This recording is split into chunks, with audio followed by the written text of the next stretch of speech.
നമസ്കാരം. ഏഷ്യൻ ടിവിയുടെ എപ്പിസോഡിലേക്ക് എല്ലാ മന്യ പ്രേക്ഷകർക്കും സ്നേഹം നിറഞ്ഞ ഹൃദയം നിറഞ്ഞ സ്വാഗതം.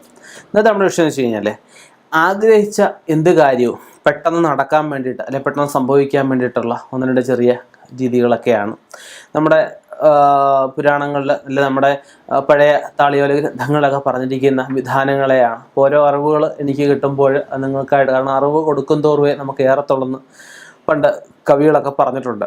ഇപ്പം എനിക്ക് കിട്ടുന്ന അറിവുകൾ നിങ്ങൾക്കായിട്ട് പങ്കുവെക്കുന്നുള്ളതേ ഉള്ളൂ. നമുക്ക് ആഗ്രഹിച്ച കാര്യങ്ങൾ പെട്ടെന്ന് സംഭവിക്കാനായിട്ട് പെട്ടെന്ന് ക്ഷിപ്രപ്രസാദിയും ക്ഷിപ്രകോപിയാര ഗണപതി ഭഗവാൻ. എല്ലാ ദേവന്മാരും എങ്ങനെയാണ്, എന്നാലും അതിൽ പ്രഥമ സ്ഥാനം ഗണപതി ഭഗവാനാണ്. അപ്പം ആ ഗണപതി ഭഗവാനെ പ്രീതിപ്പെടുത്താനുള്ള രീതിയാണ് പറയപ്പെടുന്നത്. ഗണപതി ഭഗവാന് സ്ഥിരമായിട്ട് പറ്റാവുന്ന സമയങ്ങളിലൊക്കെ പോയി നാളികേരം ഉടയ്ക്കുന്നത്. പിന്നെ ചിലർ നാളികേരം ഉടച്ചിട്ട് ഈ ഉടച്ച നാളികേരം എടുത്ത് കഴിക്കുന്ന ഒരു സമ്പ്രദായമുണ്ട്. അത് വളരെ തെറ്റാണ്. നമ്മൾ നാളികേരം നമ്മുടെ വിഘ്നങ്ങൾ അകലാൻ വേണ്ടിയിട്ടാണ് ഉടയ്ക്കുന്നത്. ഉടച്ചിട്ട് അതിൻ്റെ അംശം എടുത്ത് നമ്മൾ കഴിക്കാൻ പാടില്ല.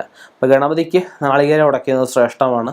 അതുപോലെ തന്നെ പതിവായിട്ട് ഗണപതി ഹോമം ക്ഷേത്രത്തിൽ ചെയ്യിപ്പിക്കുന്നത്. ഒരു ആചാര്യനിൽ നിന്നും ഗണപതി മന്ത്രം അല്ലെങ്കിൽ ഗണപതി ഹോമം ഉപദേശമായിട്ട് വാങ്ങിച്ചിട്ട് വീട്ടിൽ വെച്ച് പറ്റാവുന്ന ദിവസങ്ങളിലൊക്കെ നമുക്ക് ലഘുവായിട്ട് ഏറ്റവും ചുരുങ്ങിയ രീതി ഗണപതി ഹോമം നമ്മൾ തന്നെ താനും ചെയ്യാൻ പറ്റുമെങ്കിൽ ഏറ്റവും ശ്രേഷ്ഠമായിട്ടുള്ള കാര്യമാണ്.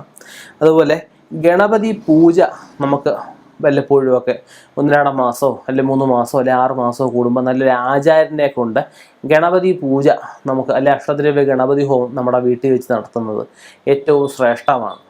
അതുപോലെ തന്നെ നമ്മൾ പതിവായിട്ട് ഗണപതിക്ക് ഏത്തവിടുന്ന ഗണപതിയുടെ ഫോട്ടോയ്ക്കോ അല്ലെങ്കിൽ ഗണപതി ഭഗവാന് വേണ്ടി വിളക്ക് കത്തിച്ച് ആ വിളക്കത്ത് മറ്റ് പുഷ്പങ്ങൾ അർപ്പിക്കുന്നതിന് പകരമായിട്ട് കറുക, മുക്കുറ്റി, ദശപുഷ്പങ്ങൾ ഒക്കെ നമുക്ക് അർപ്പിക്കാം. അങ്ങനെയൊക്കെയുള്ള അർപ്പിച്ച ശേഷം ഗണപതി ഭഗവാനെ പ്രത്യേകമായിട്ട് നമുക്ക് ഏത്തവിട്ട് ഇപ്പോൾ ഒരു 18 അല്ലെങ്കിൽ 29, 36, 54, 108, 336, 228 ഒക്കെയുള്ള സംഖ്യയിൽ എത്ര സംഖ്യ വേണം അതിനെ കൊണ്ട് പറ്റാതെ അത്ര ഏത്തവിട്ട് ഭഗവാനെ പ്രാർത്ഥിക്കാം. അതുപോലെ തന്നെ പഞ്ചമുഖ ഗണപതി എന്ന് പറഞ്ഞൊരു ഗണപതിയുണ്ട്. ആ 5 മുഖമുള്ള ഗണപതി ഭാഗമുണ്ട്.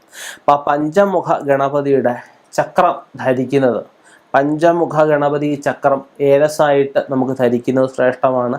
ആ ചക്രം എഴുതി പൂജ കഴിച്ച് ഇത് പ്രകാരം 7 ദിവസമെങ്കിലും മിനിമം പൂജ കഴിക്കണം. പൂജ കഴിച്ച ശേഷം നമുക്കത് ഭവനത്തിൽ ഒന്നുകിൽ വെക്കാം, ഇല്ലെങ്കിൽ പ്രധാന വാതിലിൻ്റെ മുകളിൽ തൂക്കാം, അല്ലെങ്കിൽ നമുക്ക് പൈസ വെക്കുന്ന ഷെൽഫിനകത്ത് വെക്കാം, ഇല്ലെങ്കിൽ പൂജാമുറി ഉണ്ടെങ്കിൽ പൂജാമുറി വെക്കാം, ഇല്ലെങ്കിൽ ഓഫീസിൽ വിളക്ക് കത്തിക്കുന്ന സ്ഥലമുണ്ടെങ്കിൽ വിളക്ക് കത്തിക്കാനകത്ത് വെക്കാം. ഇവിടെ വെച്ചുകൊണ്ട് ഞാൻ ഈ പറഞ്ഞൊരു ഗണപതി ഭഗവാനെ പ്രത്യേകം പ്രാർത്ഥിക്കുകയാണെങ്കിൽ, ഈ പഞ്ചമുഖ ഗണപതിയുടെ മന്ത്രം ഉപദേശമായിട്ട് വാങ്ങിച്ച് ജപിക്കുകയാണെങ്കിൽ പെട്ടെന്ന് നമുക്ക് എന്ത് കാര്യങ്ങളും ആഗ്രഹിക്കുന്ന കാര്യങ്ങൾ നമുക്ക് പെട്ടെന്ന് സാധിച്ചെടുക്കാൻ പറ്റും. മനുഷ്യനെന്ന് വെച്ച് കഴിഞ്ഞാൽ ആഗ്രഹങ്ങൾ ഒരിക്കലും അവസാനിക്കത്തില്ല. മനുഷ്യൻ്റെ ആഗ്രഹങ്ങൾ അവസാനിക്കുന്നിടത്താണ് അവൻ്റെ അന്ത്യമെന്നാണ് പഴമക്കാർ പറഞ്ഞിരിക്കുന്നത്.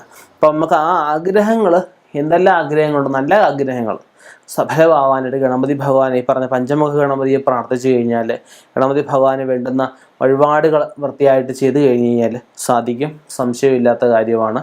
അപ്പം ഇങ്ങനെയുള്ള ആചരണങ്ങൾ എല്ലാവരും ചെയ്തു നോക്കുക. അതുപോലെ തന്നെ നമുക്ക് വലിയ വലിയ ആഗ്രഹങ്ങളൊക്കെയാണ്, ഇപ്പോൾ ലോട്ടറി അടിക്കണം അല്ലെങ്കിൽ ഒരു വീട് വെക്കണം അങ്ങനെയൊക്കെയുള്ള ആഗ്രഹങ്ങളാണെങ്കിൽ നമ്മളൊരു ജ്യോതിഷനെ കണ്ട് അതൊന്ന് കബഡിയിലൂടെ ചിന്തിച്ച് നമുക്ക് എപ്പോഴത്തേക്ക് ആ സമയം നോക്കണം. നമുക്കിപ്പം സമയദോഷമാണ്, കഷ്ടകാലമാണ്, ഇപ്പം നമുക്കത് നടക്കേണ്ട കാര്യമില്ല.